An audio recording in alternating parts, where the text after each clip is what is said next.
Unspoiled Network podcast. This is Unspoiled, covering Ted Lasso, Season 1, Episode 10, the finale of Season 1. In this episode, our team goes up against Man City, and it's just almost, it's so... Almost. Almost. Welcome to Unspoiled.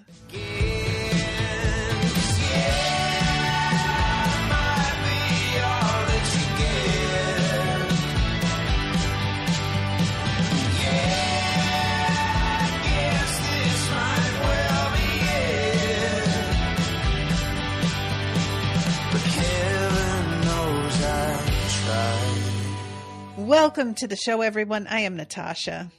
I'm Rashawn. So. Heartbreaking, right? So here's the thing. I'm not going to pretend about this, even though I feel like I maybe should. I was kind of glad that they didn't win. Just because not that easy. Don't make it that easy. You know, like they win now and then what? Right. So I'm fine with that. But it was just that everybody. So here's the thing. Here is where I was sitting, and I wasn't sure if the show was going to do this or not. Ted's determined that they win, no ties. Then the team that they're going to be playing has scored in such a way that they can still make it if they tie. And so Ted's like, okay, fine, tie is fine. We'll do tie. They score a goal. They're tied. And everybody begins to cheer and say, we did it. And I'm sitting here going, the timer is not up, though. Guys, why are you all acting like this is done? It's not done. It's just not done. And they all relaxed and celebrated in a way that I was like, I really get this impulse, but don't do this yet. Even though I wasn't sure it was going to be the kind of thing where what happened. I didn't know that they were going to go that way.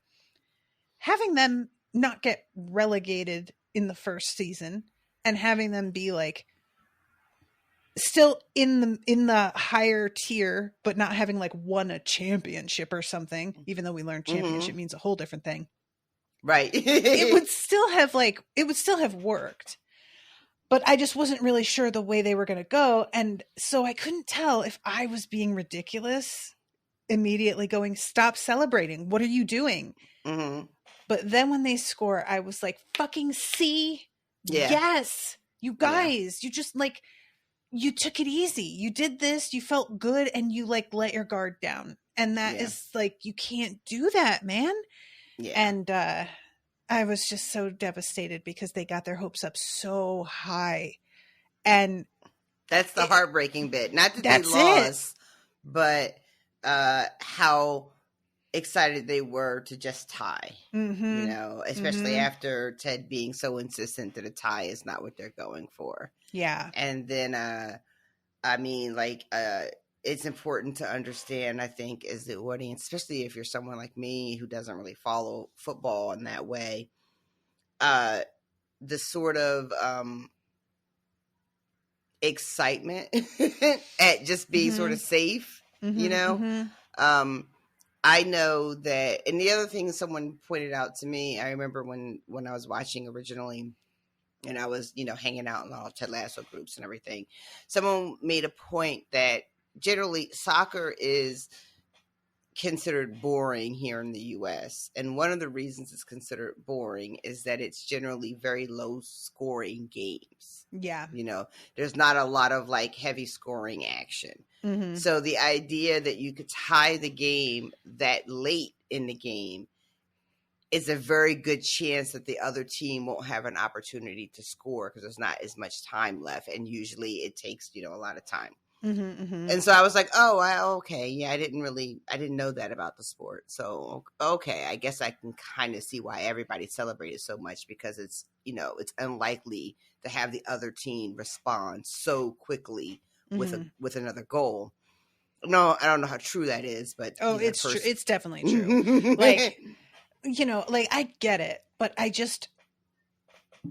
even in a setting where I kind of thought maybe they would win because of the show, and it's a show, even so, my instinct was so strongly, just watch your step. Yeah. And I don't know if that says something about me and like my level of sort of paranoia or unwillingness to be excited about a win that other people would be, and just going, yeah, but is that a win really though? Yeah. But yeah, it was really hard. And I mean, like, God, the fucking goal that Rojas, I mean, that shot of him sailing through the air, I just genuinely want to know how many takes they had to do to get that. I mean, that is beautiful. That was like dancing. There's some fun little backstories about some of the players. I think the actor that plays Danny Rojas played soccer. I don't know if it was like on a, professional level, but definitely was a real life soccer player, and some, there's I don't know if it's this game, but the actor that plays Jamie Tart also has a little bit of, experience on the field. And there's one other player who I can't remember who definitely has a little bit of like football experience. So when you see some of those moments, they're like, kind of real, So let's start at the beginning, shall we? No. One last thing I will say is that when I first watched, if they had won, that would have changed how I viewed the season. Definitely get it. Yeah. Yeah. And like, did I talk on this show about Friday Night Lights? I don't think so. Because I mentioned it recently, and I think it might have been a spoil me or something. But Friday Night Lights, it was made into a TV show, which I watched some of, but the one I'm talking about is the movie. And I know. I was talking about this on an episode of What We Do in the Shadows, because they basically have a mini episode that's almost like a 90s sports movie. So you know how in the 90s there were so many movies about like the underdog team who eventually makes it to the top. They can't afford to go to nationals, so they have to do some weird fundraiser that's like really hilarious in order to get to nationals. And it's always like a little moment where everybody can do a talent show and do weird funny shit as a break in the action and whatnot. And at the tail end of that sort of trend in movies, I guess you would call it, Friday Night Lights came out. And it was the only one I've ever seen where, spoilers, the team loses in the end. They don't go out victorious, having defied all the odds. Yeah, that's a really good movie. They worked really hard, and they just don't quite get it. Yeah. And I absolutely fell in love with that movie. The fact that they didn't win for some reason hit me so hard. As like, and then life goes on. They don't win, and then they just keep doing what they do, instead of a movie where like you have victory, you have the final shot of them on the field high-fiving, carrying somebody on their shoulders who was probably like fat and nobody thought they could do any sport, and then they scored a goal and hooray. And it's this big moment, and then the movie ends as if this like victory is just that's your life, and that's just not it. And the reality of them, like, there's a player who's a hot shot and he like tears his ACL. He does something that is practically irreparable. Is that the word? Is that how you say that? And sure, I think so. And he is like, after having been the star and everybody assumed he was going to get snapped up by some big college, he's sitting on his front porch and he's watching the garbage men. And it's, there's no dialogue. It's just him watching them. But it's clearly him going, I guess that's probably what I'm going to wind up doing instead. Yeah. And there is like this deep sorrow, but also I really appreciated the movie pointing out that like, if you hinge everything on your physicality and then something goes wrong, what, you know? And that's just so much pressure to put on a person's body. And especially like with the kind of training they do and what they go through. So anyway, all that to say is I have a real soft spot in my heart for you worked hard and you didn't win. Yeah. Because that's just fucking life, man. And sometimes not winning, when you look back, you're like, that was the best thing to happen. If I had won, then my life would have taken a whole different trajectory.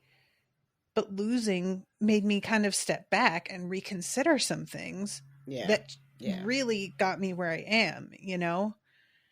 So I'm not mad that they didn't win. It's devastating to watch them come crashing down to earth, sometimes literally. But if Ted, with no fucking experience, managed to keep them going just by the sheer force of his belief, come on, you know? I would have had to call bullshit a little bit. Exactly. Especially because they set it up to be going against what we've been told all season is one of the best teams in real life as well. But, you know, also in the universe of the show, this is like a fucking this is a serious team.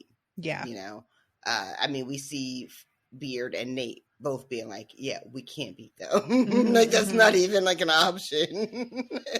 So we had turned around and somehow managed to best them.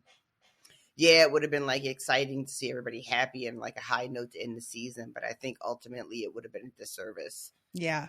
So, all right, well, let's, I guess, go from the beginning. Yeah. So we start off with Nate rolling in, and he's here to do his morning chores, and all of that is done already. And he's like, what the fuck? Yeah. And assumes the worst. Yeah. And the interloper's so like young too. There was something about that felt really kind of it's never fun to feel like you can be replaced by somebody who looks like they got out of high school an hour and a half ago. You know? I think that's really important too. I'm glad you noticed that. The fact that we know that Nate is like wildly afraid of aging. Has also like been occupying this position that we realize is probably something someone a little bit younger than Nate should be doing at this point, right? Yep. Yeah, that's interesting. Like having a fear of aging causing you to stick with a job that's kind of beneath you because it makes you feel young. Well, I'd also like to be fair to Nate. You know, he loves the sport, and this has been his way to participate in it. You know. Oh, sure. I'm just trying to think about like the concept of that. Like, you could do it because you're just afraid, which Nate is. He has anxiety, like clearly. So I can understand just not wanting to move on because of that as well. But yeah, I could also see sort of wanting to be. Like the difference here is that he's not around people. Like if you're in a job where you're surrounded by younger people because it helps make you feel sort of like you're young, but he is alone in this position. So I guess that wouldn't really work. But anyway, just sort of thinking out loud on that. So he's over here like, what the fuck? Ted comes in and is on his phone. Oh, I don't know. Higgins comes in the other way and it's just like, oh, you're here. And they have a really good performance, the two of them here with like, I was not suspecting that they were in on it at this point. And then Rebecca comes in and she says, good morning, everyone. And he calls her a shrew. What did you think of this? He turns on her pretty quickly and pretty savagely. Were you surprised by this, or? I wasn't, because he's so protective of his job, and he has finally got like a boss that he's working for that he really loves. So that when you think you're fired anyway, why the fuck wouldn't you? Yeah, you know, like he fully believes that he is about to be like, oh, he may as well just, she has treated him like a complete non-entity. You know, I wouldn't, I'm not mad at him for this at all. I would not have handled it this way myself, but I really get it. And she says, why so hostile, Nathan? And he stops and says, you know my name? And she says, yeah, well, we needed it to draw up your new contract. And Ted says, you aren't being fired. You've been promoted. And then all of a sudden, all the shades in the room go up. The entire team is here. And everybody is like so psyched for him. And they pick him up and put him on one of these like platforms. And then Ted presents him with a whistle that he says is sad because it's never been blown. Which, thank you so much, show, for taking that dick joke, because it needed to be taken. There's no way you just let that slide past. Someone says, just like Colin, I think, too, in the background.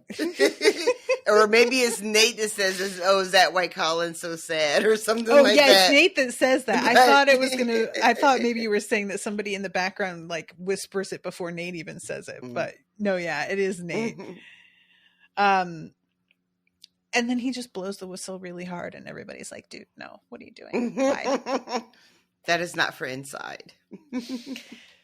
So we then go to credits, and then we go to Roy saying you need to pick a new team captain, and Ted saying no, and him saying yes, and Ted saying no, and Beard in the sidelines, like, freaking out at one point when Ted literally tosses the captain thing onto his head. One of my favorite moments of the entire show. Okay. This interaction and Beard's reaction to this interaction. I watched this clip so many times. Because what is happening here is that because Roy is not on first team anymore, he can't really be captain. Captain has to be on the field. And they're kind of arguing back and forth about who needs to pick the captain. Roy is saying that Ted has to do it. Ted is saying, no, Roy has to do it. But Beard in the background, like watching, getting a little bit more excited. He's getting some popcorn out. Like, and then he's so delighted. And when Ted does the sleight of hand and then puts the little cozy, like whatever it is, the little armband, captain's armband, on to Roy's head, the way that Beard just he's like that surprise kitten. Remember the surprise kitten gif? Kitten? No. It was a baby kitten video that went like all around the internet like 10 years ago, where you would somebody would pet the kitten's belly and then all four paws would go like this. And then you get the belly and then they go like yeah. I remember that. The way that Beard just absolutely I fucking love that moment so much. I watched this so many times. It's like my all-time favorite thing. It's just the best. And it's just like, it's just background, you know? It's like nothing, but it's everything. Beard still MVP. So good. So good. Brendan Hunt is so good in this role. And eventually what they decide is that, fine, you don't have to be team leader, but you have to pick your successor, which Roy also doesn't want to do, but finally agrees to. And he walks out and says, this is why it's so hard to love you. And Ted looks over at Beard with this expression. You heard it, right? He loves you. So that's a real moment. Yeah. Roy.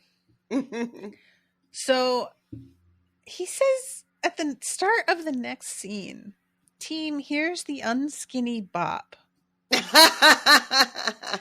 What the fuck is that? What do you mean? The unskinny bop. What? Oh. What is this? Are we about to have a muckety mucks again? No, I don't have any like good background for that. I feel like Skinny Bop was a song. No, am I thinking of Hanson? Bop. I don't know. Anybody that was the song, but somebody in the chat is saying Jeff says it was a Warrant song, or is it Poison? Oh, okay. I know Warrant and Poison, and neither one of those are coming to mind, so I guess I don't know them very well. I do not know. Yeah, I don't know, but if anybody has a link to that, I will listen to it. So this is when he says, we have to treat this like it's any other game. And they're like, but it's not any other game. We could get relegated due to this. And one of them talks about how his nan, like, because Colin, when he played for Cardiff and Cardiff got relegated, his nan never talked to him again. And she just left him a box of her shit in his will, which I know he means like useless stuff, but I really like the idea of her just shitting in a box and being like, "This is for you, you failure." I 100% took that as literal shit in a box. I mean, it's probably not, but I 100% took it that way. Because if you're petty enough not to ever speak to your grandson because your team got relegated, you're also petty enough to shit in a box and leave her for them. That's fair.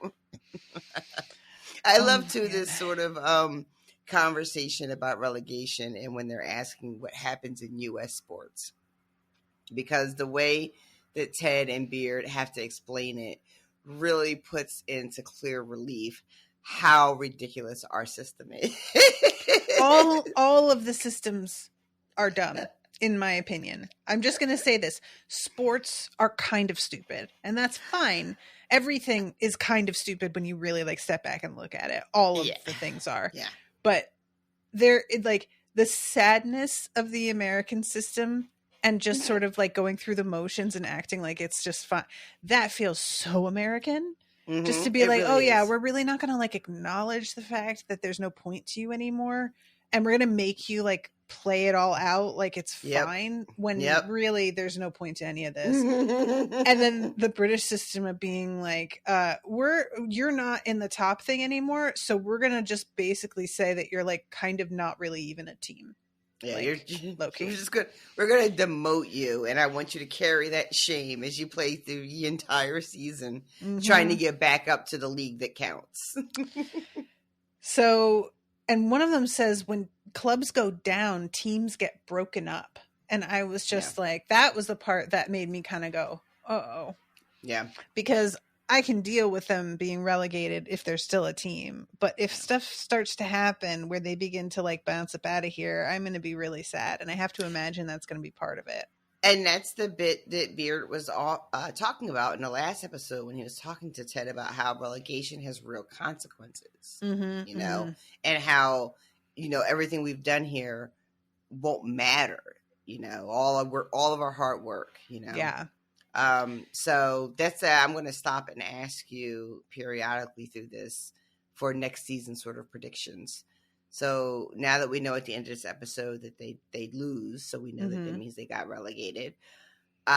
What do you think that means for our team next season? Genuinely don't know. Like, even knowing what I do, I feel like I don't know enough to really make a guess. I have to assume that there are going to be bigger teams that maybe can try and sweep in and pawn some of their better players. I don't know if that's how it works. Like, I know in the US they have trading and offers that can be made that will totally pull somebody out, but I don't know how that goes here. You know, I mean, the fact that Man City loans them a player, that's not a thing that would ever happen in the US that I understand. Not like, in this way where you could just go and pluck them back at any time. Yeah. You know? So like the whole way that a lot of this is organized, I don't get. Okay. So if that is a thing though, the main player that I think would be under everybody's eyes would be Danny Rojas. And I do not see him being willing to bail on the team. Right. I mean, if he did, I wouldn't be mad because, like, you know, he's a great player and he can do what he needs. This team is tragic. Yes, you know. Somebody asked a question at the bottom. Jeff says, does the budget get slashed when they go down a league? I don't know. That's a very good question. I can't get into the specifics of that because that would be spoilery. Yeah, I don't if that is, that would make sense. So then maybe some people have to get let go. They just promoted Nate. I hope they don't have to lay him off. Fucking Higgins, God knows. But yeah, I'm sure that there would be salary things that need to be considered. Yeah.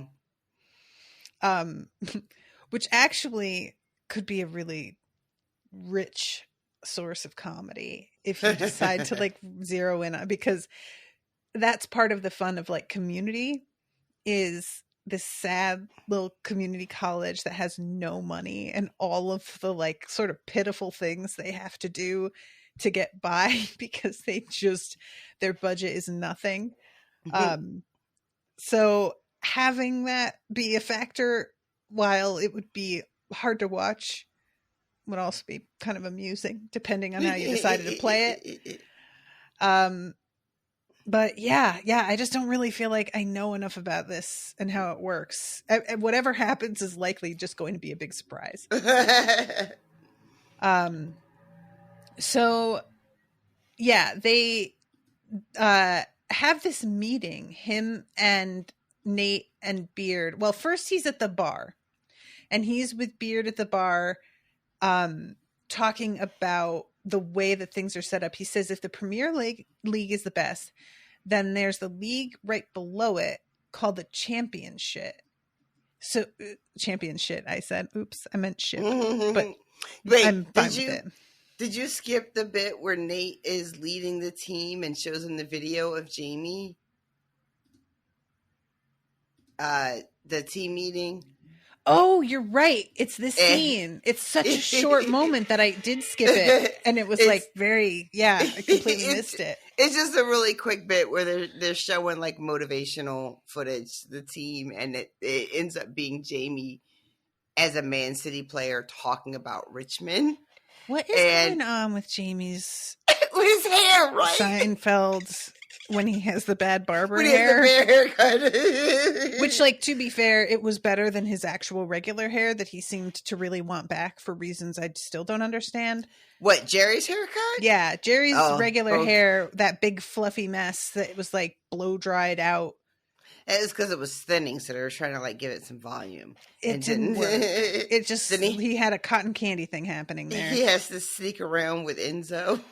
Yes, but somebody, I think it's Isaac, jokes about there's no barbers in Manchester, and it's so weird because Jamie's so conscious of what he looks like. I think this is a choice. I mean, we see him at a barber right later. Yeah. So I was thinking he was there to fix this, and it's apparently not what's happening. So okay, far be it from me. I don't know what fashion is anymore.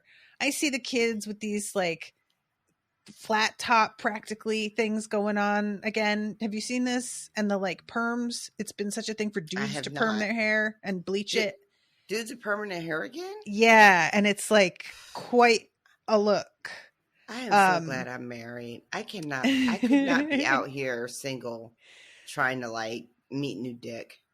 It sounds awful. The amount of effort, I really do miss how I used to look, but it did take a lot of work to look that way. And even if I could get back there by putting in the work, which I don't think is actually possible anymore, I'm not willing to do the work, man. It's too much. If I were single at this age, I don't think I would ever be with another man. I would absolutely have to be with a woman. Yeah. This at my big age, I can't do it. Yeah, it would be alone for me. Just can't. I would have the kind of application link on every dating thing that most dudes would just tap out at the sight of the length of this application, and I would just be like, that's fine, you saved me a lot of time. But so Jamie's talking shit about the team, and fucking Isaac calls just Ted a rodeo clown. Rodeo clown, which is a recurring rodeo motif as far as insults towards Ted throughout the season.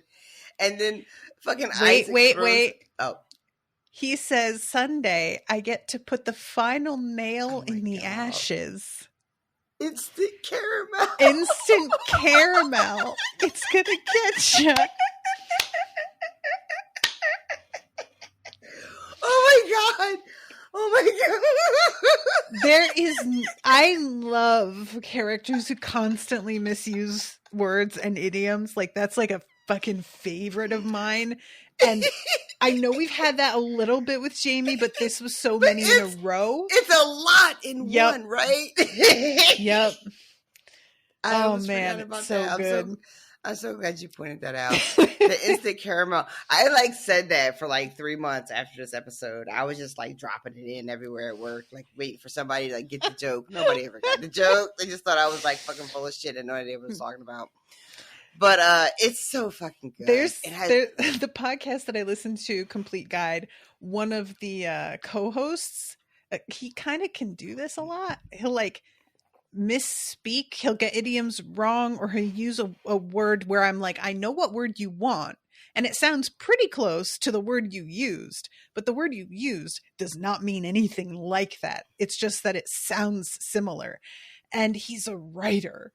And I always wonder if that leaks into his manuscripts, or if it's just something that happens when he's speaking, because it's when you're on the spot trying to come up with something, you will just usually my experience. Except with Jaime, where it's clearly he's just fucking dodo bird. I look to his confidence when he says all these things too. There's no hesitation. There's no wavering. There's nobody's laughing in the audience that he's talking to. I need somebody to be like, "What? Can you say that again? We didn't get that back here." I would love that, but nobody's fucking calling him out. But yeah. And so then Isaac just throws a fucking chair in the TV, and it's so unexpected. I love it so much. Oops, isn't it? And Roy says, well said. And then the next time we see the two of them, Roy is making him team captain and says, never stop breaking televisions. Yep, right. That's what somebody was waiting to see someone. Instant karma is what Jaime was going for. Jeffy in the chat is asking us what instant caramel was. Did you say Jeffy? Oh, I did, because you guys don't want to hear that story. We don't have time. Okay. But it's a whole other person. He says I enjoy El Jeffy. Okay, now that's Sorry. It. That's what we'll go with from now on. All right. So this is when we go to the pub. So if you come in last place in the Premier League, you get to play in the championship. And he's just I don't understand it. And then he says something about how it's 2020. Let's call them cigarettes. I love this. Thank you. The show didn't have to add that, right? It's whatever. But I don't understand how that is still a fucking thing. I'm so glad they threw this in there. I don't know if anybody who cares is watching or listening. I don't know who's in charge of the slang in the UK, but somebody needs to write a letter, a firmly worded letter, and get this shit taken care of, because everybody else in the world is ooh, oh, every time, I promise. So at this point, our little trio of haters, asterisk. Yeah, our Greek chorus. Mm-hmm. And they tell him, thanks. We know you were doing your best, even though your best is shit. And Ted says, you're acting like we already played and failed. How about a little hope? And they all look at each other. This motherfucker talking about hope. They are disgusted that he would even say such a thing. It's like he said Macbeth in a theater, and everybody is just oh my God, no, what? And the owner of the pub, what is her name? May. She says, haven't you lived here long enough to realize it's the hope that kills you? And when she says that, he looks genuinely offended. And Beard is just kind of thoughtful. Beard is sitting there like, huh. But Ted is like, what did she challenge say? accepted. Yeah, he does not care for that. And Jeff in the chat, Rashawn, you can contact the Official Society of British Idioms at chip chip cheerio at hellogovernment.uk. I wasn't gonna, because I'm not supposed to be looking at the chat. So I'm really glad you saw that. I'm sorry, that's very good, Jeff. You get full points for that. 10 points. Oh my God. Can somebody make that an actual email, please? For me? Fuck. It took me a second to understand the hello, governor.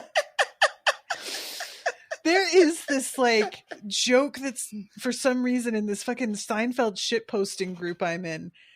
And it's like you're in a Seinfeld shitposting group without me? I have told you to join this group so many times, Rashawn. Is it because there's a lot of white people? Is that why I haven't joined? You just are stubborn about joining. We had a whole conversation about how you're not a joiner before we even started recording.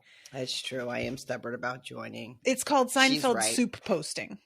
So get on that. As she makes a note.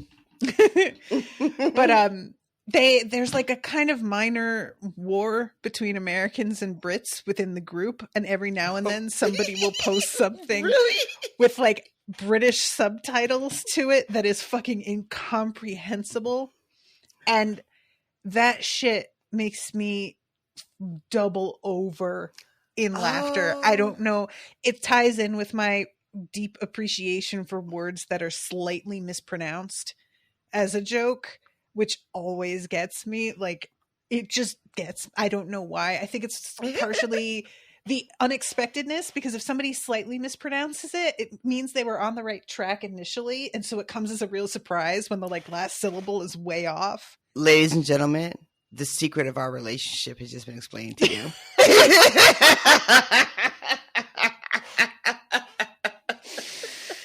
There was something that I sent you, and it was a comment, and I there's no way for me to go back and find it, but I saved it, cropped it, and like put it in my favorites in my phone for a long time, because it was a person who had made like a whole speech in British slang that was, it was simultaneously so over the top and also so very believable.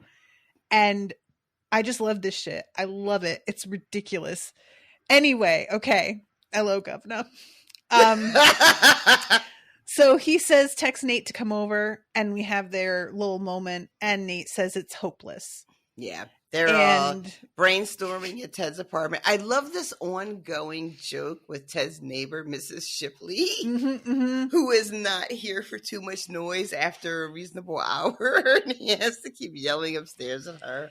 Fucking Nate is about to blow his whistle, and again. Ted is like, what are you doing? No. Oh my God, it's going to be a whole thing. But then he winds up yelling at him about Hope anyway, so loud that it winds up getting her attention in the end. He says, for the love of Meghan Markle. Oh my God, that's right. Which in like, not, I don't want to, too much time or whatever, but like, I really enjoyed that too, because there's been like a whole side thing, if anybody, especially now that the Queen has died, but whatever. But like, I was following the sort of like Meghan tabloid nonsense, and it was just so relentlessly negative and horrible hit pieces. And it was when I was watching this show, I was like, oh, that's really sweet. Just like a nice kind of like shout out, and like not a weight is calling her, the fucking Antichrist. Oh my God. Yeah. Yeah, people are talking about how she's like ruined the royal family, and I'm just like, that's only points in her favor. I don't know what you're trying to do, but it's so bad. It's so bad. Erica's mentioning in the chat that the real Mrs. Shipley was Jason Sudeikis, and Paul Rudd's teacher. I didn't know about Paul Rudd. I think part. Yeah. But I had read about it being Jason's teacher. I didn't know Paul Rudd's teacher. That's a whole other thing. Did they go to school together? That's fun, right? That is fun. I don't know. Did they go to school together? So he goes and books out of there, and there's this moment where he's throwing such a fit about the Hope thing, and when he leaves, Beard just sort of settles in with a snack, looking like, here we go. And he asks, a quick question, are those the only set of clothes you own? And I realize now this is an unrelated thing of him just being like, bruh, you have to change it up a little. But at the time, what I thought he was asking was, you have other things to change into once whatever Ted is about to do ruins your clothing, right? Because I just thought Ted was about to do something that was... What did you think he was about to do? I have no idea. Come in and like dump a cooler of Gatorade on his head? Genuinely no idea what I thought was going to happen. But I was sitting here waiting. So when he just comes in with this tiny little believe sign, I was like, oh. I love this moment because when Ted runs out of the room, it's sort of like an awkward kind of like, they're just waiting because they don't know what he ran out for. Mm-hmm, mm-hmm. So Beard, is just kind of like, well, I guess I'll take this opportunity to ask you this thing that I've been mulling over for quite some time. Indeed. I'll just ask. What's going on there with your wardrobe? Man, we really need to take you out shop. Which, I mean, we have seen the way that he has borrowed his dad's suit. Yes, right. So yes, I am going to assume. And Nate is like, no, I've got like 3 or 4 of these things. He's like a cartoon character. He's just out here wearing the same thing every day. I love it. I'm honestly, if I could cool my jets a little bit, I would, I think, enjoy that. Having the same exact outfit every day and just being like, I miss it. You know? I miss being a uniformed worker. Yeah. And not having to like think about what I'm wearing to work every day, just like throwing the same, thing on. It simplifies things a lot. I've actually like leaned into setting up my own sort of uniforms where I don't bother like trying to have a full wardrobe anymore. I wear like the same 4 different things to work at this point. Mm-hmm. Especially now that I'm working hybrid, 3 days in, 2 days home.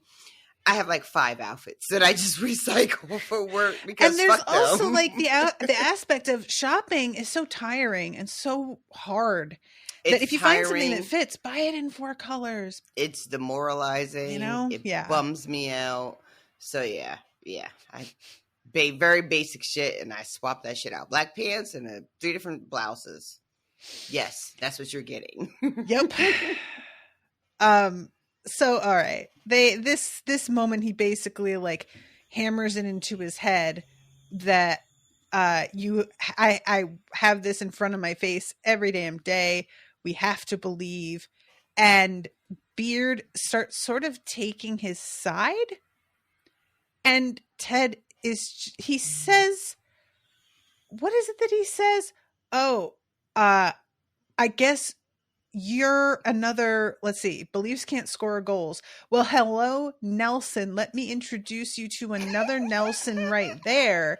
The 2 of you will hit it off just fine because you're both so damn pessimistic. This is the most convoluted way to call somebody being negative. It is. I cannot tell you guys how long it took for me to fucking understand what was happening right here. He storms out the room and Beard has to be like, I think he's calling us negative Nellies. Genuinely a moment of like, oh, thank you, Beard, because nope, wasn't getting it. Okay, remember I said about that thing that I saved because I found it so funny? Mm-hmm. I found it because I'm very dedicated, and I had texted it to you, and it was saved in our like text thing. The joke was British people be like, and it's a little cartoon person cowering in front of a wall of text, basically because somebody got offended at something that an American said in that group and just posted this fucking giant diatribe about it. Somebody replied to him, "Oi, mate, you got a license for that joke?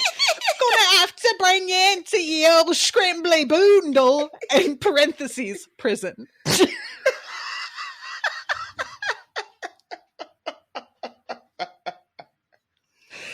Okay. And it's in all caps, and Okay. mate is like M and the number 8, and license is spelled LOISENSE.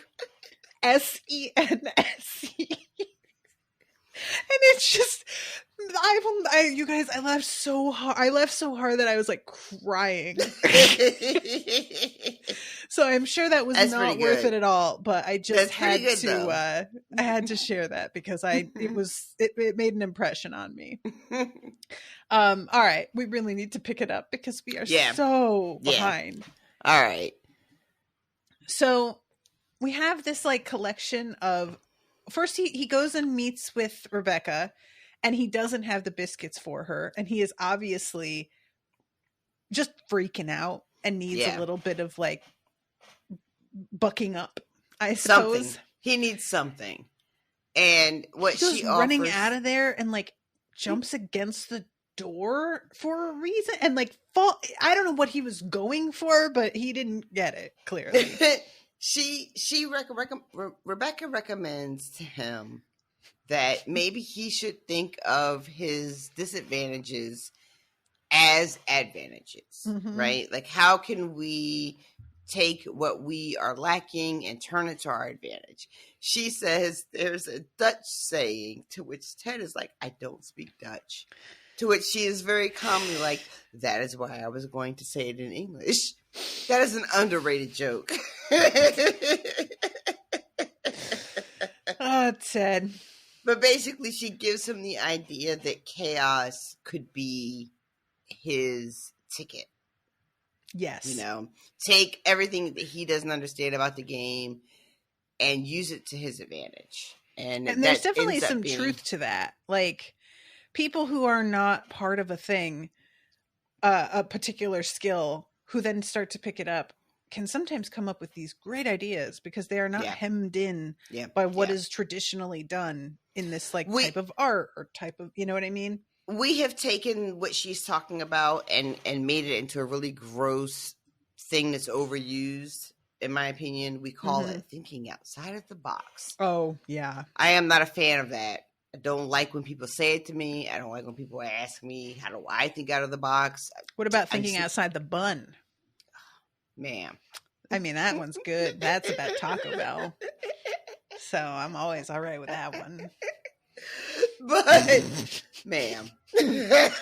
Sorry. But it is enough for Ted to feel inspired and you're right, when he like jumps out of the room and like what is he trying to do? He's trying to do that thing where you jump and you like clap both your like ankles you click together your heels? Whatever. I think that's what he's going for. But there's a door there, Ted, baby. Yeah. Oh, he's just not. He misjudges. It's fine. He's okay. Don't worry about it. So we go into him being in the locker room, and he's asking the team for all of their trick plays that they've learned throughout, you know, from I'm assuming grade school to professional level. And there's a funny joke where we call them trick plays. They are called elaborate set pieces in the UK. Which I don't know if that's... I feel like that's made up, right? Like they made that up for the show. We call them scrimbly bundles. I do kind of feel like it's made up. That joke works because I honestly like elaborate set pieces. I don't. Why are they like that? Maybe it's supposed to be sort of mocking, like you lower yourselves to doing things like this, and we don't need to worry about these elaborate set pieces. We just play the game. Like, okay, that's the kind of vibe I'm getting, but I don't know if that's completely invented. You know? I'll allow it. I like it. But and so all the guys on the team have like various examples from all around the world because they're all, you know, playing from different places. I like the dirty poutine, I think one is. Is it dirty poutine? It's something. There's poutine. Dirty Martini, but yeah, there's poutine is definitely in one of them. And then when somebody is like, it's not as dirty as it sounds. It's just very Canadian. I think it's Very weird Canadian. who says that. Yeah. You ever had poutine? I have not. It's like a gravy, right? It's like a cheese with a gravy over it on like French fries is how it's served normally. Right. That sounds good as fuck. It does sound really good. Yeah. Beckham's Todger. What Loki's is Todger? toboggan. Is Todger dick or is it like taint? I feel like it's taint, but I just like said that because it feels that right. I'm pretty sure it's dirty. Google Todger and just see what happens. I don't know why I thought Todger penis. was It's just dick. So, all right. Yeah. Oh, it's just dick. Mm-hmm. It often is. You heard it here first, kids. Midnight poutine. Midnight That's poutine. the That's one. yeah. And there's Loki's toboggan. There's a Sandman. Chitty chitty bang bang. Yeah. And then we cut to Jaime at the barber with the selfie kid from the plane. Did you recognize him? No. Oh, that's where he's from. Because I thought I did, and then I was like, no, definitely not. Okay, yeah. That's what it is. He's the Ussie kid. You know, because it's not a selfie, it's us. It's an Ussie. I am just realizing as he picks his phone up to text Keeley, the last thing he sent to her was "you up," eggplant emoji, water emoji, scroll with a nut emoji. I'm so glad. Oh my god, I hate him so much. I'm so glad you saw that. But yeah, he says, "I'm in town. Can I come over and talk?" And apparently, she says yes. And when he gets there, it's Roy who opens the door in his boxers, I think, or perhaps just straight up undies. It's hard to tell. He's chilling. It's very casual. Mm-hmm. I'm waiting for. He's like, I think he's just like some short shorts and a t-shirt. Are they? I don't know. That looks like underwears, but no, but that's what I mean. Like underwear, like short. Oh, like jockey shorts. Yeah. What are they called? Briefs. Boxer briefs. Ah, thank you. There we go. Christ. And I love that they both brought her coffee, so she has to drink both coffees. Keeley, just drink the coffee your man got you and leave his fucking coffee. Just don't drink it. It's fine. You don't need to keep him happy. He asked for a favor coming here to talk. It's fine. I love so much because he's like, Roy is just, he's antagonizing him. And when Keeley yells at him, he locks his lips and pretends to chuck the key at Jaime, who dodges and says mitts, which fucking killed me for some reason. He is just... It's so good. It's so good. It shouldn't be that funny, but it really, really fucking is. Mm-hmm, mm-hmm. And like Jaime is like low-key disgusted, like, oh, I can't watch you with this old man. It's gross, blah, blah, blah, right? Mm-hmm. But it's also like Keeley and Roy are so comfortable and like confident in like where they are. Yeah. That they don't get all like sketched out about Jaime's like disapproval or whatever, right? Like there's like no insecurity. Like all of a sudden we don't see Keeley like in the bathroom being like, oh, am I doing the wrong thing? I'm with this older man. You know what I mean? There's none of that. Jaime comes in like with his Jaime tart nonsense, Mm-hmm. but it doesn't completely unravel what they've got going, you know? Which a lot of shows kind of would have been like, oh, is Keeley regretting it now? Now she's double, you know what I mean? Like, oh yeah. But there's none of that. What I like is that Jaime does not throw a fit, because I thought he was going to be like, are you kidding me? The two of you? And instead he's just like, oh God. Oh, I don't want to see this. And that was a lot more fun and a lot more tolerable, you know? Yeah. I appreciate that.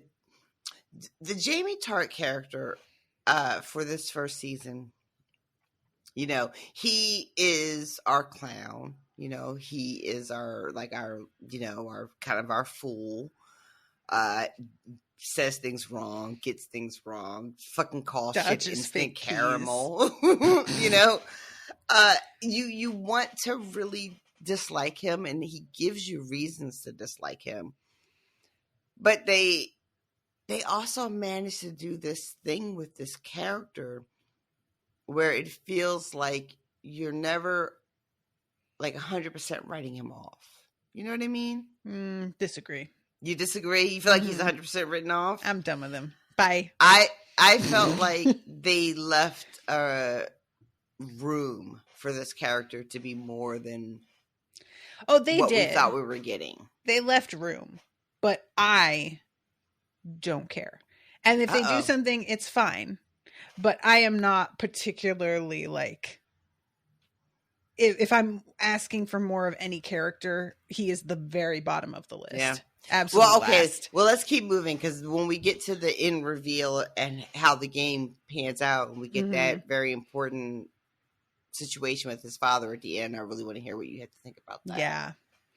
I love the joke too when he finally leaves. Roy says, "I want mushy peas." Mushy peas? Well, yeah, he's like, now I want mushy peas. Like, yeah, he's being a dick and all, but they also sound delicious. They sound delightful.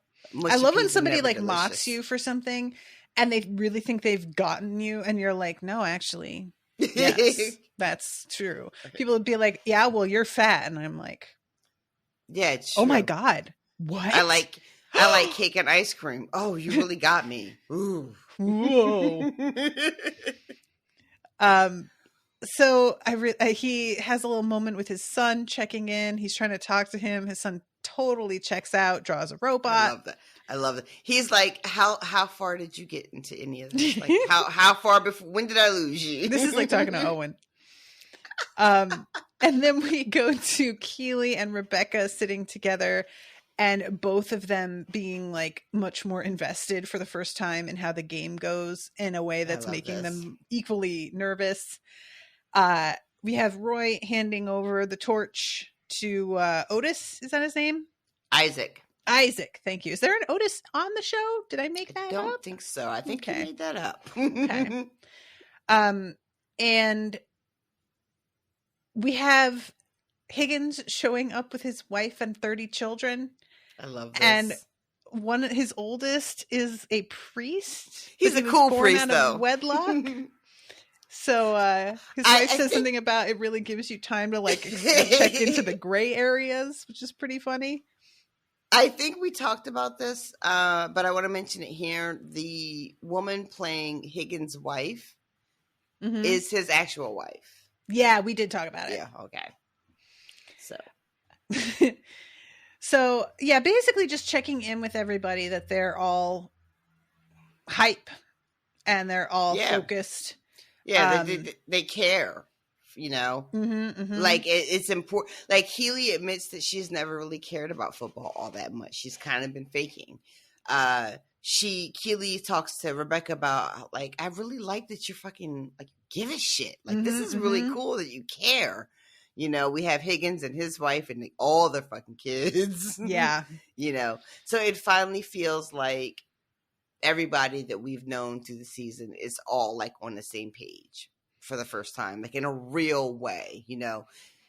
Secret agendas have been expressed and apologized for. We feel like everybody is finally set to want this team to succeed in a sincere way. Like, we're all finally on the same page. We also have like intermittent cuts with the pub as they're watching this game as well, and we also see Rupert watching the game from home. And we have Isaac, who says Richmond on 12. Girl. And he fucking skips 9 or he skips 8. Like, he skips like 8. Why would what is 12? he doing? I think the thing with Isaac is this undercurrent. It's like this been through the whole season between the fact that he can only write his name with the one pen that he put in the barrel for like the ghost situation. Yeah, I forgot that was right? him. The Rolos thing where his mother was born with 2 left hands. Right. There's a lot going on with Isaac. I don't want to diagnose anybody. I'm not a professional. But there's a lot going on with Isaac. Yeah, there's definitely some shit. And everybody started looking at each other like, am I the only one who finds this fucking weird on 12? What? But everybody's like, we're not going to say anything. Mm-hmm. It's fine. They it's just totally cool. Go with it.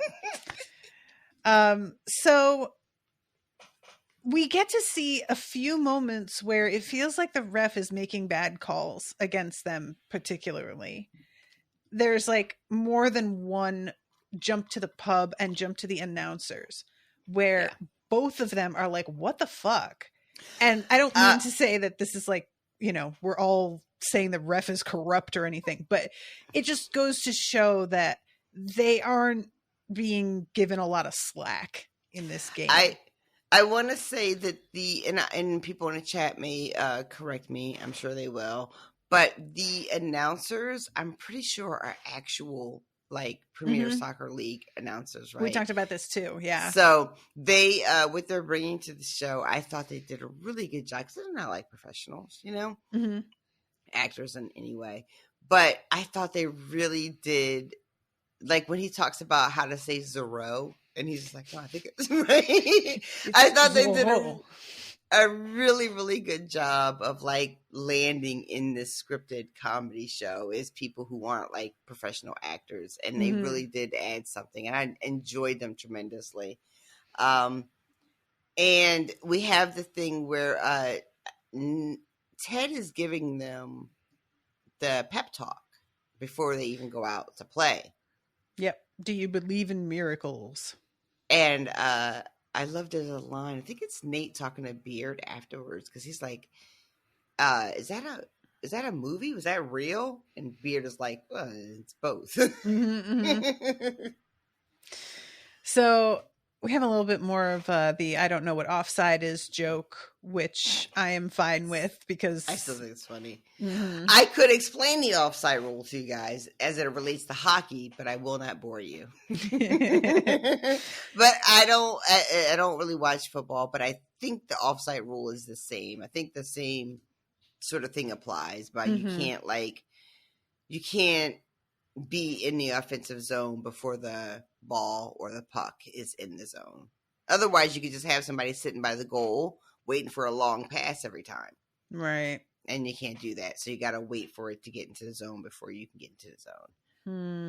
But that's hockey offsides. I don't know if it works the same in soccer. I think it does. But I mean, it's fine. You know what? I'm not gonna Oh yeah, this is a part where like they get a penalty shot on Richmond and everybody's like, he didn't touch him because it's supposed to be like there was a foul of some kind. And he takes the shot and it's like an easy sink for this fucking goal. Everybody has a moment of just like, welp, and that's that. And it really seems like the end of things. And then we have Jaime, who is running up. He has got, there's an expression on Jamie's face in this that I don't know. He's got like a oh my goodness. Like there, I don't know. It's cracking me up though. And he is tailed by Roy, who is like the fucking Terminator all of a sudden, and just catches up and fucking slides under him. So good. And takes this completely out. And I was looking at him and I'm like, that looks like it hurts. And indeed it did, ladies and gentlemen. Roy fucks himself up. It's a spectacular play, but it is clearly going to pretty much end things for him on this front. This moment, we had that moment a couple episodes ago where Sam goes down and Roy leans into him and is like, wait, listen to the crowd, wait, right? Yeah. So we have this moment. I want to say really quickly, when Man City scores and it cuts to the fucking pub, and I think it's Paul who does this like high pitched squeal. I don't remember that, but it's so good. Paul, like it's like so hot. He is horrified, and all of his insides have crumpled when Man City scores. And he does like a Home Alone face thing. It's very, very good. So as he's down, everybody begins to chant, "He's here, he's there, he's every fucking where. Roy Kent, Roy Kent." And I was so emotional. Sean, do you remember my friend who made fun of this round child that she went to school with? He's big, he's round, he bounces on the ground. It's Bradley Beach Ball, Bradley Beach Ball. I was shook to find out that this was like a thing, apparently, that she was basing this on. I did not know that. And that was all I could think about, which I think robbed this moment of some of the gravity, unfortunately. But that's still. So funny. That's so funny. I didn't even think of that, but you're right. We've been singing that Beach Ball song forever, too. I sing it in my head a lot of the time when I'm looking at Ripley. Because she is quite round, spherical. But yeah, everybody is like so hype for him on his behalf here. I love before it happens, before Roy has a sort of like, redemption moment, fucking Rupert is like talking shit about Roy. Like, oh, he's an octogenarian. Look at him. He can't even, keep up. Rupert saying this about fucking Roy. Right, Rupert. It's ironical almost. What are you, Jamie Tart over here? I do like saying ironical. Also, because I'm never really sure what exactly is irony. Because the rules for irony are very specific, but we all use it very loosey goosey. Yeah. So I like Alanis Morissette got it really wrong and screwed up a whole generation. An entire generation ruined. Yeah. It's not like getting only spoons when you need a fork. That is not irony. No. So he gets up and slowly gets off the pitch, but it's clear he has really injured himself. And he goes into the locker room by himself, and it's clear he knows this is pretty much it. Yeah. And it's so hard to watch. This is my awful. Heart broke. My heart broke for him. When Keeley comes in and he's trying to tell her to get out, I don't want you to see. You guys, let's fucking show. This fucking show. The way it can take you, from being really funny and it's all great and then having these real moments of just being your heart is kind of breaking. And you didn't think the show would hit you on those levels, and it does, but then it just bounces right back. When Keeley comes in and he is pushing her away, and he doesn't want her to see him like this, and she's just like, "Yeah, no, I'm not going away. Fuck you for trying to push me away." So good. So good. She has just this expression on her face throughout of just really deep compassion. She's not offended. Yep. She's not hurt at him saying any of this. She's just no, yeah, I get it, bruh. And I mean, she's been a model, and I'm sure she's quick reaching a point. Let's be honest. The actress would by no means be of an age to be a model anymore. Yeah. She is actually aged out of it, but for the show we always stretch rules, and that's fine. It's Eva Longoria plays a supermodel in Desperate Housewives, and she's 5'4" or 5'3". In what world are you a supermodel, ma'am? And it's all right, we'll go with it because she's fucking gorgeous, but come on. But we all know what this is. Yeah.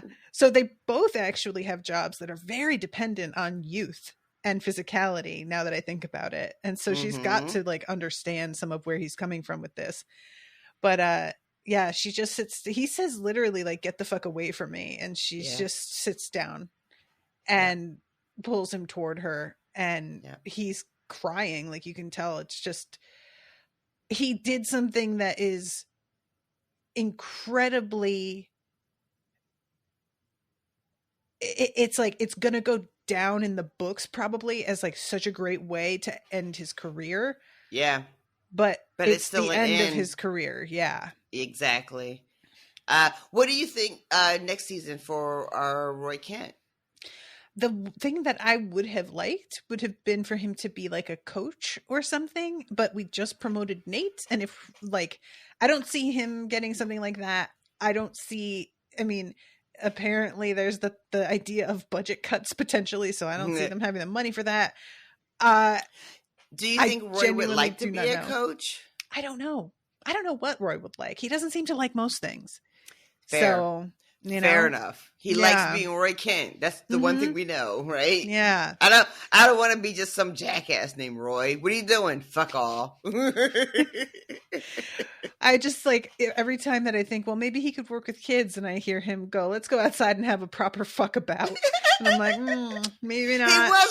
He was really good with the kids, though. He was, but would he be hired with the current way that he does things? That's true. He might have to figure out a way to not curse at the 8-year-olds. Indeed. Yeah. I'm still working on it myself, so no judgment. Mm-hmm. I pretty much just go ahead and do it anyway.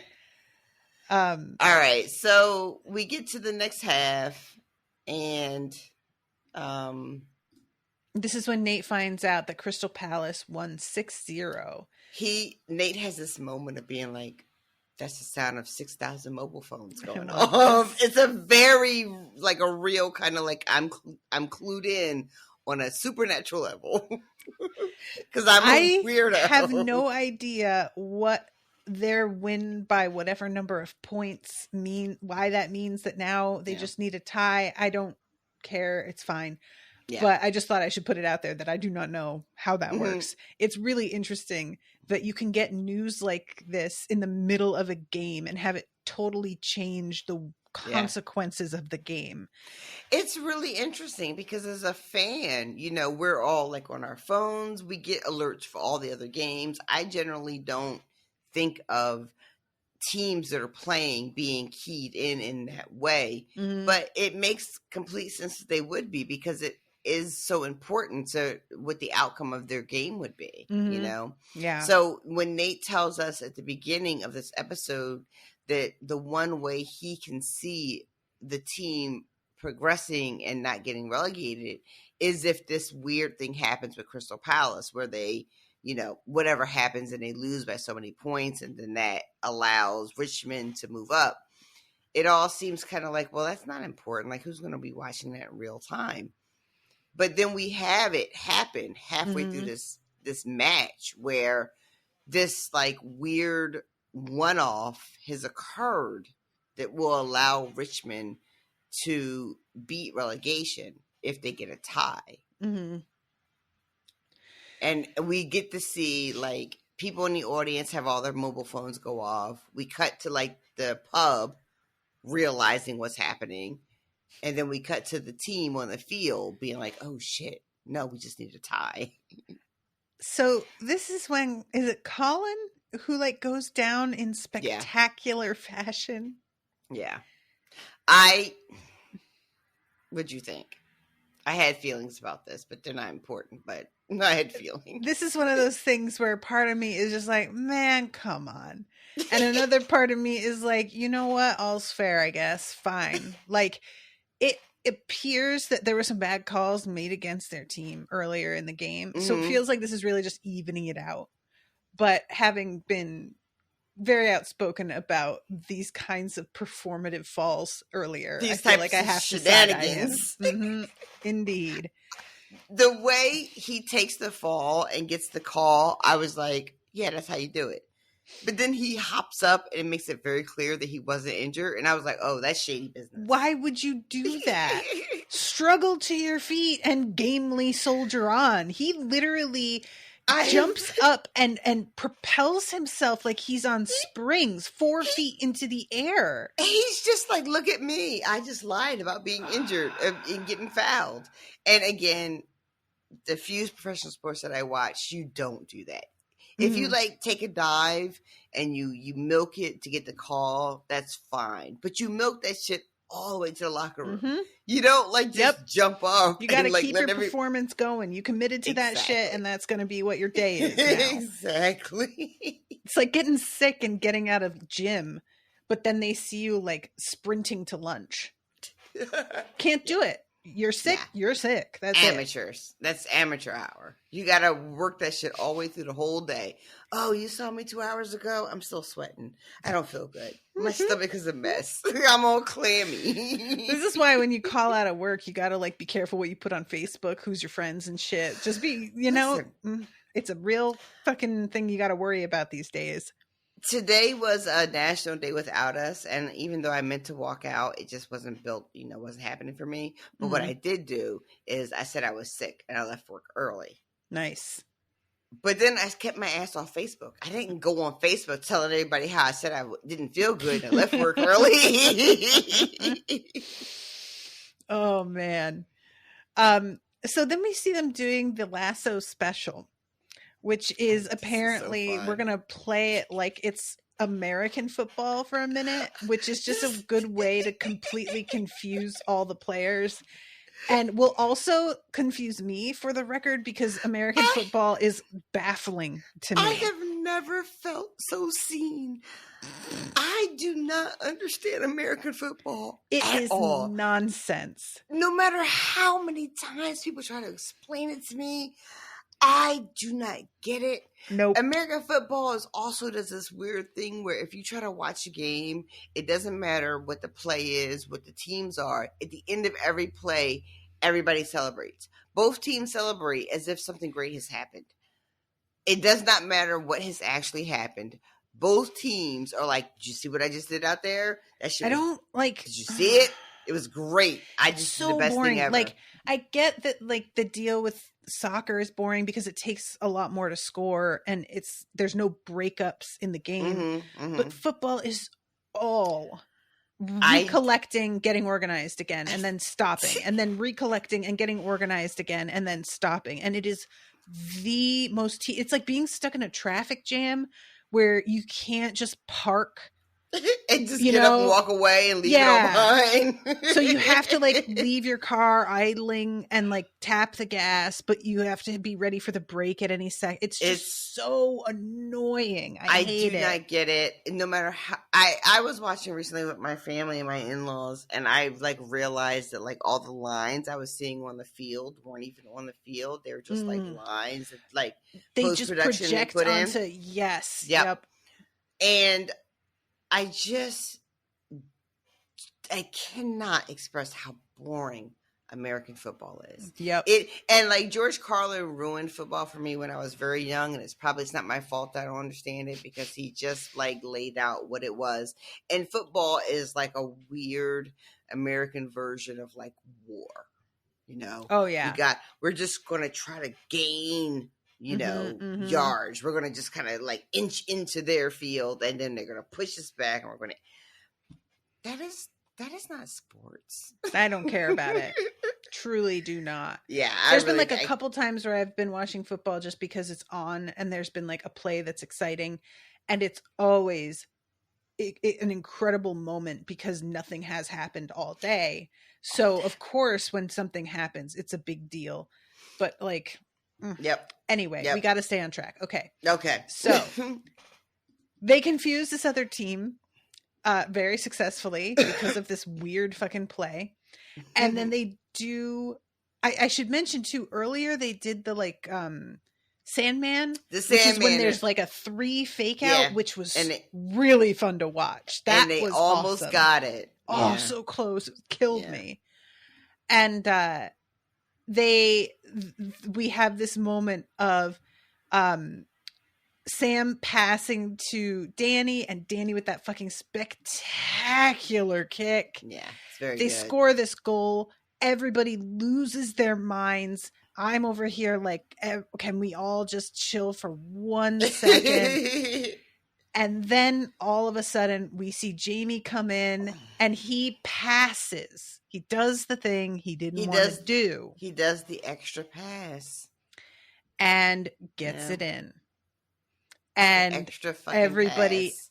Fucking falls down. But it's like a weird like kind of victory because Jaime like low-key took their advice.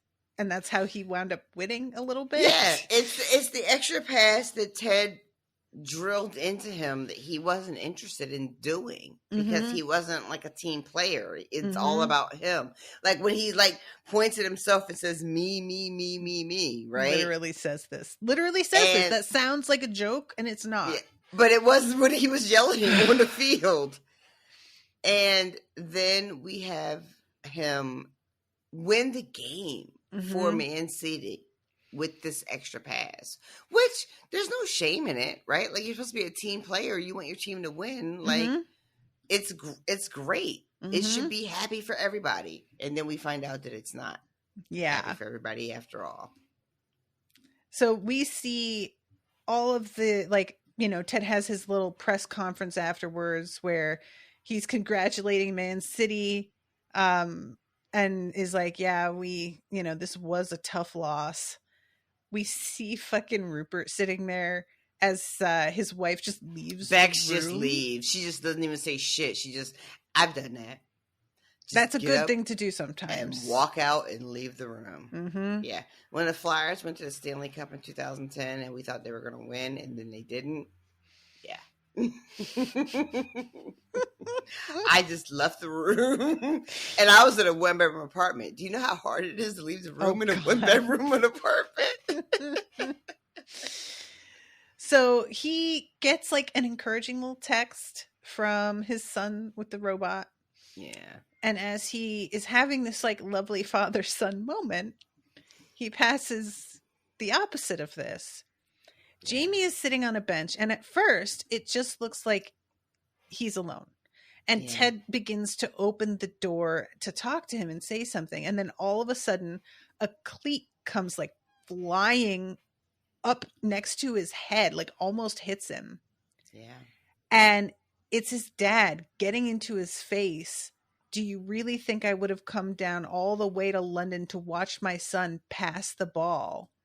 Yeah. And he shoves the side of his head, which is somehow so demeaning. I'm not going to hit you so you can't say anything about it because it's not a hit, but it's still like violence. You could have scored the winner. You're better than that, Jaime. Fuck. Yeah. And this like moment is so, I cannot wrap my head around being this kind of person. I just can't understand it. Like, how are you attaching your fucking worth to your son's performance? Like, why is this? What are you doing with your life? So like, wait, let me ask you. You're like having difficulty understanding how a father could like be like this, or you're having difficulty understanding why the father would be mad that Jaime did the extra pass and didn't. No, how a father could be like this, because he's clearly like taking it personally that Jaime didn't play it to earn glory, because the father would be like basking in the reflected glory of that's my son. And I just don't understand how you can be so self-centered around, like, they fucking won the game and you're acting like they lost because of him. And it's like, a piece of shit father is going to like be a piece of shit dad. Like, we had heard Jaime talk about his father when they had the seance, right? The ghost cleansing. Yeah. So we knew his dad was a piece of shit, but we weren't sure if we were going to see him or not. And then we get this little moment, I feel like, that tells us pretty much everything we need to know about Jaime's father, even though we don't actually meet him in this moment, right? His dad says, "Do you think I came all the way this way?"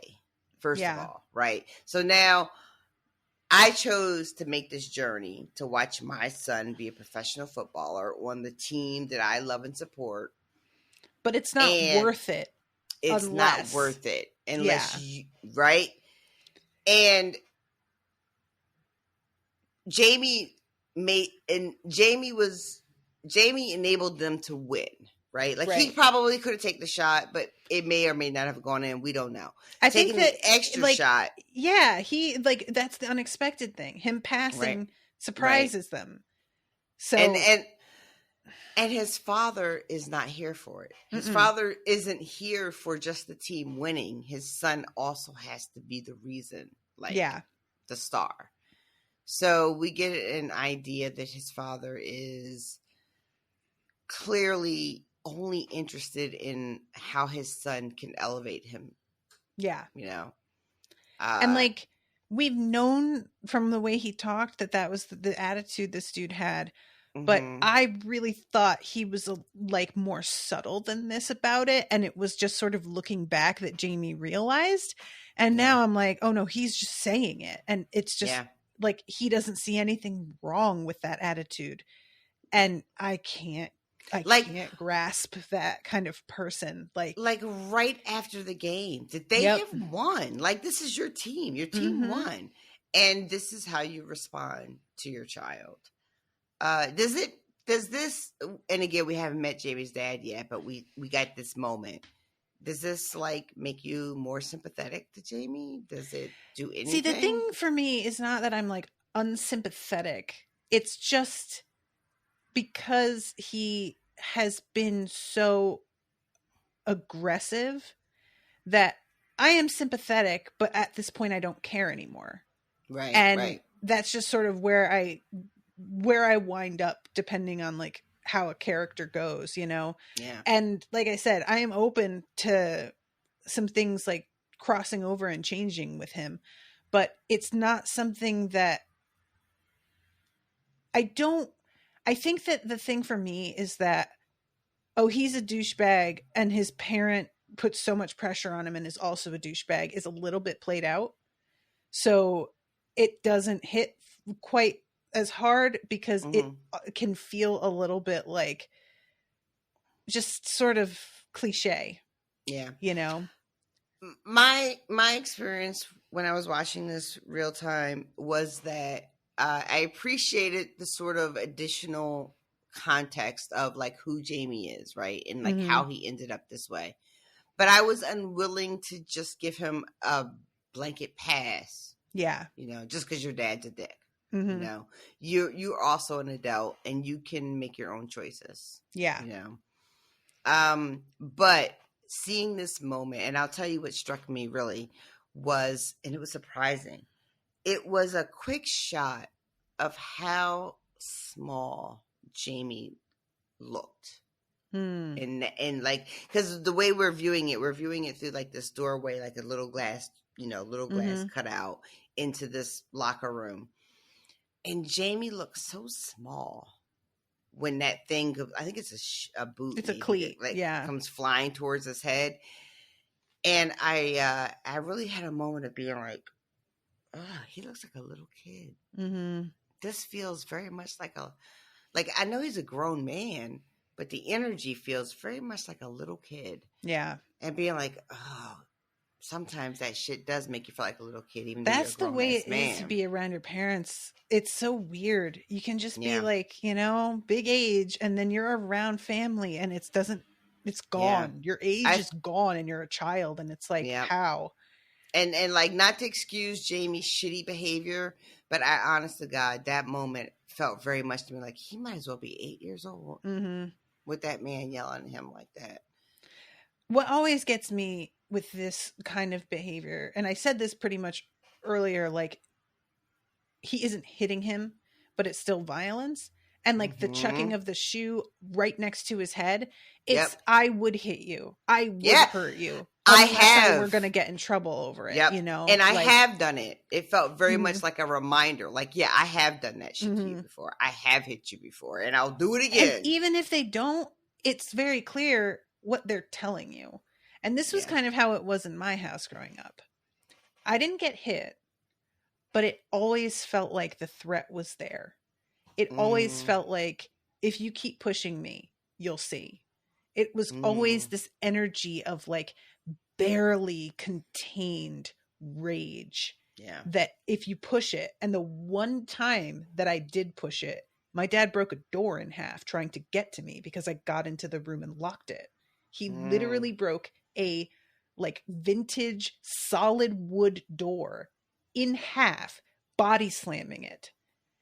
And he came to his senses eventually, but I genuinely don't know what he would have done if he had actually gotten through. Like, I hid in the tub for like hours before I was willing to come out because I didn't even know if it was okay yet.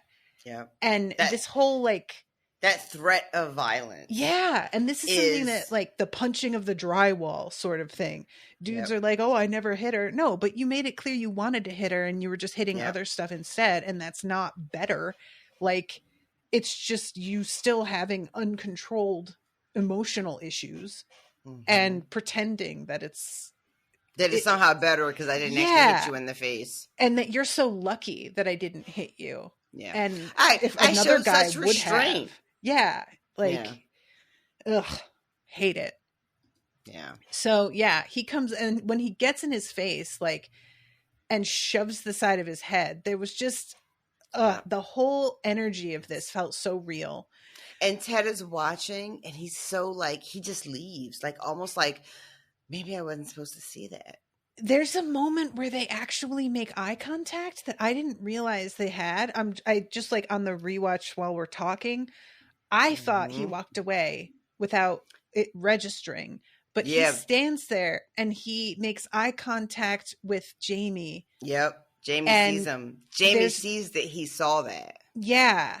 And it's like Jaime's face, it's so unclear for me how he was feeling, because we know that he's been operating under this assumption that Ted is fucking with him.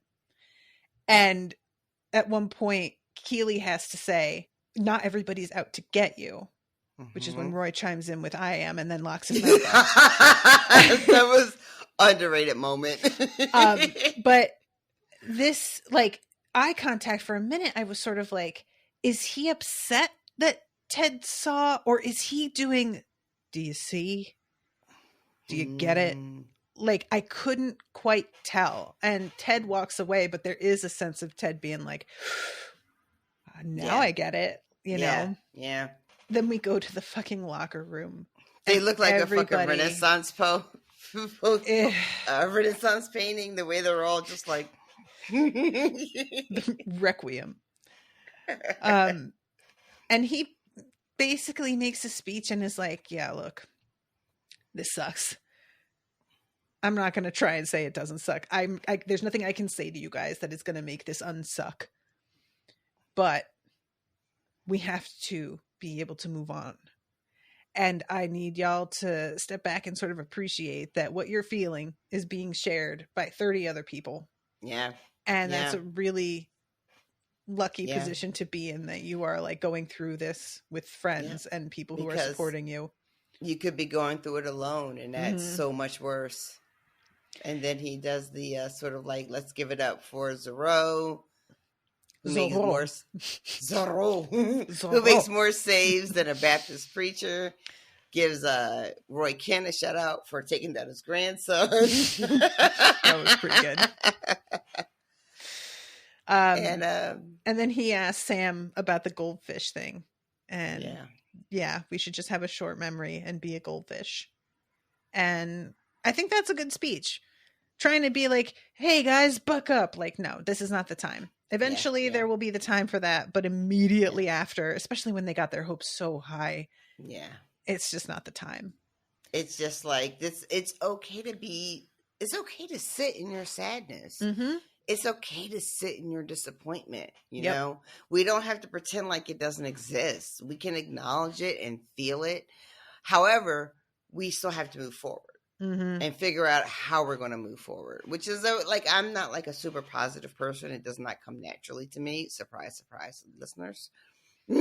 So when it's couched in this way, when it's like, hey, no, shit sucks. It sucks really bad.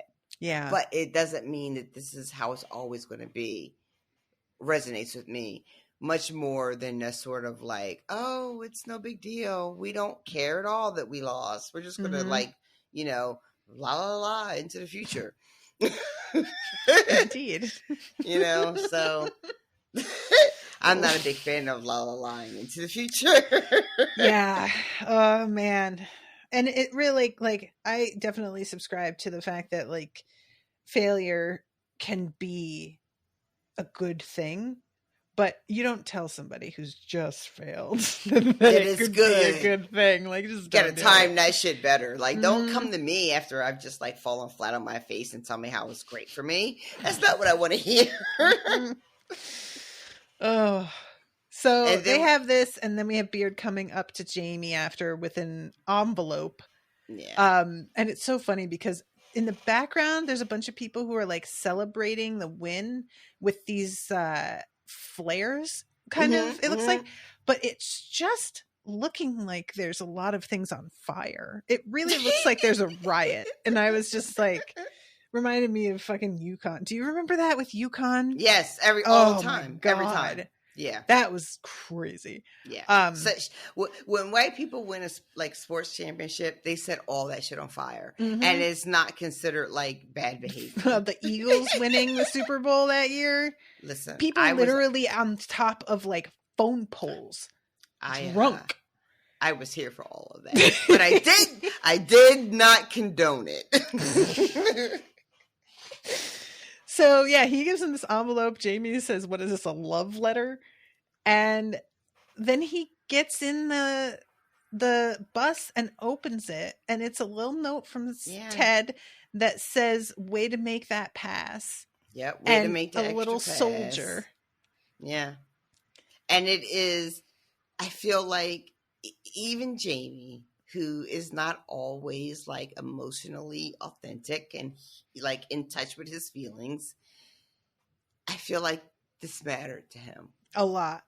It mattered a lot. Like, I don't want to say close to tears, but he does something with his mouth that feels a little close to tears. Yeah, it felt like I'm gonna swallow real hard and blink fast. It 100% did, and I might have been reading into it after like the scene with his dad.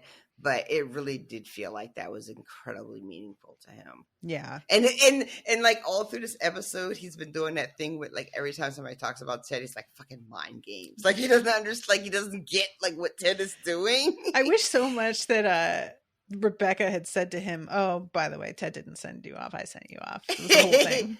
But you know what? Not happening. Like that's the other thing too. And I wanted to ask you about this as we're getting ready close to run out of time, but we don't see anyone else understand what Rebecca's been doing except Keeley and Ted. So when Nate like kind of like turns on her when he thinks he's getting fired, do you think the rest of the team has been made aware of what Rebecca's agenda was and what her real motivation was this whole season? It feels to me like no one knows. No, I don't think anybody knows. Right. So when you talk about like Jamie's still out here thinking that he has no idea what happened. So he's still taking it very personally. Like, oh, this is what Ted did to me. Yeah, I wish that she would have done, or Ted, like, it's very clear in the way that Jamie's talking about it that he thinks Ted got rid of him. So Ted could also be like, hey, man, I don't, like, he could do it without putting the blame on Rebecca even. He could say, there was a miscommunication and this was not what I wanted. And once it was done, I couldn't undo it. But do you think they'll get an opportunity to do that? Probably. I don't know. It all depends on like Jamie's attitude, really, and if he's going to just think it's another mind game. So then the next morning, Ted goes in to speak to Rebecca, and I've noticed that they're making Rebecca look a lot softer. They've got her hair down a bit more. They've got her makeup like rosier. They've just really like made her feel warmer. Right. And he comes in with a full expectation that he is about to get fired. And she is just like, that's super duper not what is happening right now. He wrote his resignation letter on like a takeout menu. But he signed it and put it in an envelope, so it's soup's official. And she says, you're not going anywhere. We have work to do. And he says they can get unrelegated. And she says, yeah, they can get promoted. And he's like, all right, well, that's what I'm going to do. And then once we're back in, we are going to win this whole fucking thing. Which I think is the first time we've seen him swear. I think so. Yeah. Yeah. And her face is just like, oh, okay. And they cheers, and he takes a sip of water that he doesn't realize is fizzy water and spits it all over her. It's like, did I get you? And we see her, and her whole face is. It's clearly they have like cut to a different version of Rebecca because her hair is different and everything. Yeah. But it's she looks like she just got sprayed with a hose real quick. It is quite something. And I just kept thinking about how like this was 2020 and COVID was such a thing, and how did they do him spitting all over her in the midst of COVID? Like, did they have him get tested all around the filming of this one scene? Do they have it so that something just projectiled the water from behind him and it looks like he spit? That's what I figure. I don't know, man. I want to mention, and I think we talked about this at the beginning of this season, that this season opened on Rebecca's face. That's how the very first episode opened, was her staring at like the pictures right in the office. Mm-hmm. And the season ends again, close up of Rebecca's face. So I won't, give you too much background, even though the people behind the show spent like a lot of time talking about what their feelings were for this season and the show in its entirety. But the people behind the show, the creators, Jason and Bill Lawrence, were very, very clear that this entire season really was about Rebecca. Mm-hmm. That she was the focus of this, even though like Ted is like our guy and team and everything. It was really about Rebecca's journey, and that's why it started on her and ended on her. So as we go into the next season, do you have any Stop covering your mouth. Do you have any thoughts on like who we might be focused on next season? Do you have any guesses? Beard. I like that. It could be Beard. It should be Beard. He's a man of mystery, and I'm here for it. That's the thing. Is sort of that I have mixed feelings. It's like having a character who is just sort of mysterious is a real fun thing in a comedy. Mm-hmm. And they just like bust out with some weird life shit that they, like Creed in The Office. And he was like a cult leader and That's shit. That's a fantastic example. Or Donna in Parks and Rec, she like worked in the pits at NASCAR, like doing tires for race cars and shit. Like just, so having Beard just sort of doing shit in the shadows works, or you could focus on him, and I'm sure they could make that work. But there's like everybody they could do this with. They could do it with Higgins. It could be anybody. I do want to mention that there's a bit in this episode where when Ted sees that Higgins is back and he hears that his first name is Leslie, and we find out that he's a feminine junior. which is such a weird, like... That is not, if you told me feminine junior and out of context, I wouldn't think that was what that meant at all. But I do have an aunt, my Aunt Barbara, and she named her youngest daughter after her. She just straight up was like, yeah, love it. My youngest daughter is also going to be named Barbara. Not Barbara Jr., but Barbara. Yes, because I'm naming her after me. And I didn't know women could do that. And I was like, shit, word? That's true. Like, even in like Song of Ice and Fire, we've got Aegon. But then we've got Rhaena, Rhaenys, Rhaenyra. They're not the same name. It's just variations. So yeah. And they're not mother and daughter either. So it doesn't feel like someone is like naming their child after you in the way that like men will be like, oh, and that's Junior. Now that I think about it, I guess the Aegons are like spread out and just named in honor of one another, but they're not usually like direct descendants. Yeah. But I'm talking about straight up a chick being named like, my name is Patricia. Foreman. Excellent example. That man needs to be stopped. Well, I am so happy that you, I'm just assuming, enjoyed every minute of this. Did. I quite Isn't did. It good? It's very so good. It's so good. I am really enjoying how excited you are about it. That's the thing that I'm having the most fun with. Especially, like, I know this is how I'm going to be with fucking Cradle. I have been doing my re-listen to it, and I'm just, like, already going, oh my God, I can't wait till we get to this part. Oh, I'm definitely going to have to live read this part. So I can't wait for us to start season 2 because I cannot wait to hear how you handle what's coming, because the internets and the Ted Lasso community we did not handle it well. I got into so many fights.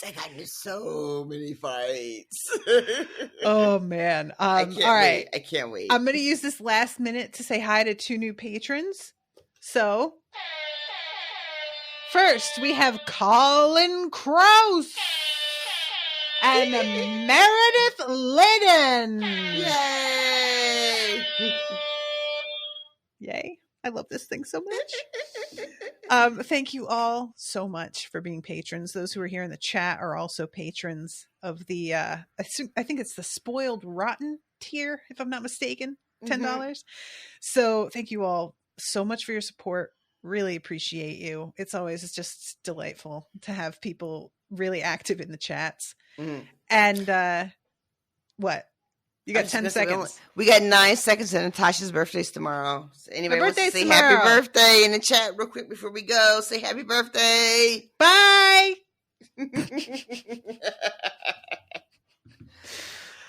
Toodaloo, motherfuckers. Bye, guys. No,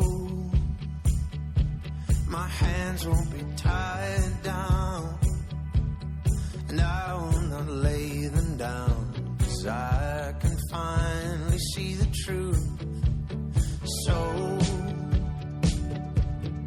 simple but so clear, accepting an ocean's depths were out of reach for me and you.